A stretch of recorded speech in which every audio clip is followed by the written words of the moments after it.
السلام علیکم ورحمۃ اللہ وبرکاتہ۔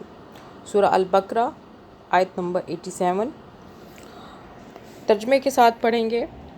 آن لائن پڑھنا چاہتے ہیں تو نمبر ڈسکرپشن میں موجود ہوگا، رابطہ کر سکتے ہیں۔ میل فیمیل ٹیچرز اویلیبل ہیں۔ سبسکرائب لائک شیئر لازمی کیجیے، صدقہ جاریہ نیکی کی نیت سے۔ اللہ پاک کا کلام اور اس کا ترجمہ ہمارا فرض بنتا ہے کہ قرآن پاک کو سمجھ کے پڑھیں۔ یہ ایسی روشنی ہے کہ جتنی بار قرآن پاک کو ترجمے کے ساتھ پڑھا جائے، سمجھ کر غور اور فکر کے ساتھ، اتنا ہی دل میں اترتا جائے گا۔ الحمدللہ۔ شروع کرتے ہیں۔ اعوذ باللہ من الشیطان الرجیم، بسم اللہ الرحمن الرحیم۔ وَلَقَدْ آتَيْنَا مُوسَى الْكِتَابَ وَقَفَّيْنَا مِن بَعْدِهِ بِالرُّسُلِ وَآتَيْنَا عِيسَى ابْنَ مَرْيَمَ الْبَيِّنَاتِ وَأَيَّدْنَاهُ بِرُوحِ الْقُدُسِ أَفَكُلَّمَا جَاءَكُمْ رَسُولٌ بما لا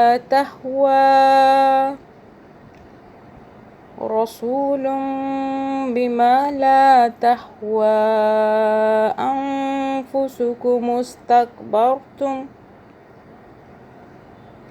ففريقا كذبتم وفريقا تقتلون۔ ترجمہ ہے، ہم نے حضرت موسیٰ کو کتاب دی اور ان کے پیچھے اور رسول بھیجے، اور ہم نے حضرت عیسیٰ ابن مریم کو روشن دلیلیں دیں اور روح القدس سے ان کی تائید کروائی۔ لیکن جب کبھی تمہارے پاس رسول وہ چیز لائے جو تمہاری طبیعتوں کے خلاف تھی، تم نے جھٹ سے تکبر کیا، پس بعض کو تو جھٹلا دیا اور بعض کو قتل بھی کر ڈالا۔ یعنی ہم نے موسیٰ کو کتاب دی، اس کے بعد پے در پے رسول بھیجے، آخرکار عیسیٰ ابن مریم کو روشن نشانیاں دے کر بھیجا اور روح پاک سے اس کی مدد کی۔ پھر یہ تمہارا کیا ڈھنگ ہے کہ جب بھی کوئی رسول تمہاری خواہشات نفس کے خلاف کوئی چیز لے کر تمہارے پاس آیا تو تم نے اس کے مقابلے میں سرکشی ہی کی، کسی کو جھٹلایا اور کسی کو قتل کر ڈالا۔